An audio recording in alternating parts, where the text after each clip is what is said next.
সমুদ্রের মধ্যে রানওয়েতে অবতরণ করছে প্লেন, এমন দৃশ্য বিশ্বের উন্নত দেশের হলেও বাংলাদেশেই অচিরে এইসবের দেখা মিলবে। কারণ কক্সবাজার আন্তর্জাতিক বিমানবন্দরটি সর্বাধুনিক সুবিধা নিয়ে এবছরে সবার জন্য উন্মুক্ত করা হচ্ছে। কক্সবাজার বিমানবন্দরের রানওয়েটি বাংলাদেশের সবচেয়ে দীর্ঘ রানওয়ে। বঙ্গোপসাগরের ভেতরে এই রানওয়ের একটি অংশ নির্মাণ করা হচ্ছে।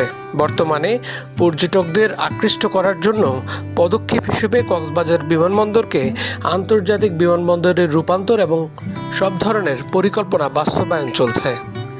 এই পরিকল্পনা পুরোপুরি বাস্তবায়ন হলে কক্সবাজার হবে বাংলাদেশের চতুর্থ আন্তর্জাতিক বিমানবন্দর ও বাংলাদেশের দীর্ঘতম রানওয়ে।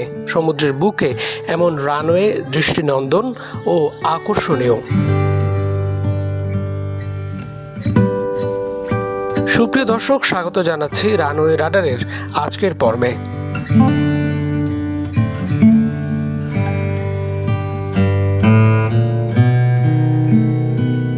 প্রাকৃতিক অপূর্ব সৌন্দর্যের কক্সবাজারে রয়েছে বিশ্বের দীর্ঘতম অবিচ্ছিন্ন প্রাকৃতিক বালুময় সমুদ্র সৈকত, যা কক্সবাজার শহর থেকে বদর মোকাম পর্যন্ত একটানা 120 কিলোমিটার পর্যন্ত বিস্তৃত।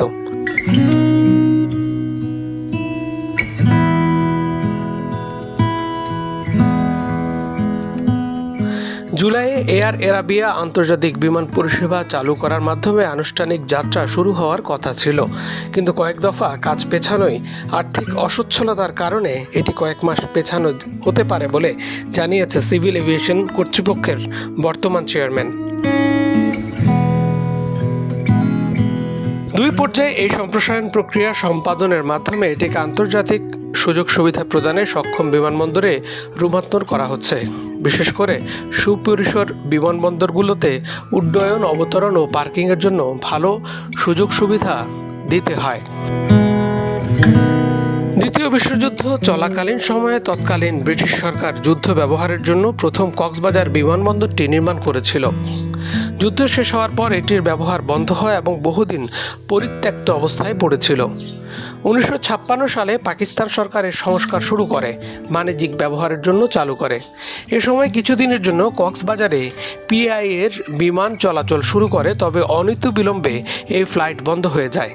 এভাবে দুদফা পিআই এর ফ্লাইট চালু হয়, আবার বন্ধ হয়ে যায়।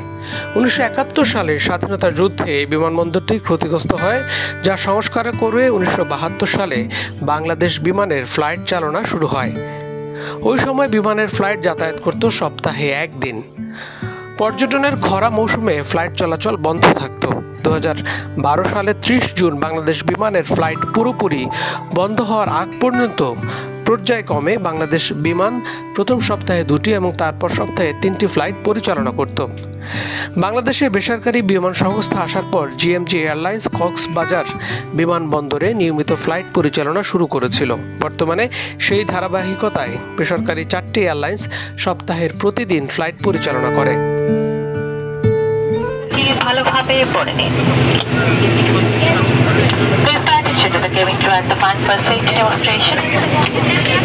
গত 10 বছর ধরে প্রতিদিনই কার্গো বিমান এই এয়ারপোর্ট ধরে ব্যবহার হয়ে আসছে। কার্গো বিমানের মূলত চিংড়ি পোনা পরিবহন করা হয়। সিভিল এভিয়েশনের সূত্রে জানা যায়, 2009 সালে মিয়ানমার বাংলাদেশের সীমান্তে সৈন্য সমাবেশ করেছিল। এই সময় সরকার দ্রুত বিমানবন্দরটি আধুনিকায়নের পরিকল্পনা করেছিল, যাতে প্রয়োজনে যুদ্ধ বিমান অবতরণ করতে পারে। দেশের প্রথমবারের মতো সমুদ্র বক্ষের উপর নির্মিতব্য 1700 ফুটের রানওয়ের নির্মাণ ব্যয় ধরা হয়েছে প্রায় 1568 কোটি 86 লাখ টাকা, যার পুরোটাই অর্থায়ন করেছে বেসামরিক বিমান চলাচল কর্তৃপক্ষ বেবিচক। রানওয়ের অন্তত 700 ফুট থাকবে সমুদ্র পানির ওপর। চীনের 2টি ঠিকাদারি প্রতিষ্ঠান Changjiang Yichang water engineering bureau ও China civil engineering construction corporation JV যৌথভাবে প্রকল্পটি বাস্তবায়ন করছে। এই পুরো কার্যক্রমের জন্য চীনের সাথে 1600 কোটি টাকার ঋণ চুক্তি স্বাক্ষর করেছে বাংলাদেশ। বর্তমানে বিমানবন্দরের রানওয়ের দৈর্ঘ্য ৬,৭৯০ ফুট থেকে বাড়িয়ে ৯,০০০ ফুটে আরও প্রশস্ত করা হবে, যার প্রস্থ হবে ১৫০ থেকে বাড়িয়ে ২০০ ফুটে। সুপরিসর বিমানের জন্য রানওয়ের ধারণ ক্ষমতা বাড়ানো হবে, সাথে সাথে রানওয়ের লাইটিং ফ্যাসিলিটিস ও নেভিগেশন এইড বাড়ানো হবে। দূরত্ব পরিমাপক সরঞ্জাম, ডপলার, ওমনি ডিরেকশন রেঞ্জ, অগ্নি নির্বাপক ব্যবস্থা হালনাগাদ করা হচ্ছে। যান্ত্রিক অবতরণ ব্যবস্থা, স্বয়ংক্রিয় মেট্রোলজিক্যাল পর্যবেক্ষণ ব্যবস্থা গড়ে তোলা হচ্ছে।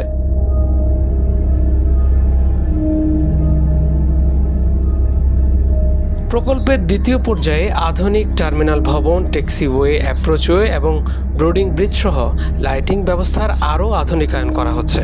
তো সুপ্রিয় দর্শক, আপনাদের প্রত্যেককে অসংখ্য ধন্যবাদ আমাদের কথা মনোযোগ দিয়ে শোনার জন্য। আপনার মূল্যবান মতামত আমাদের এই চ্যানেলে কমেন্ট বক্সে জানিয়ে আমাদেরকে সহায়তা করুন।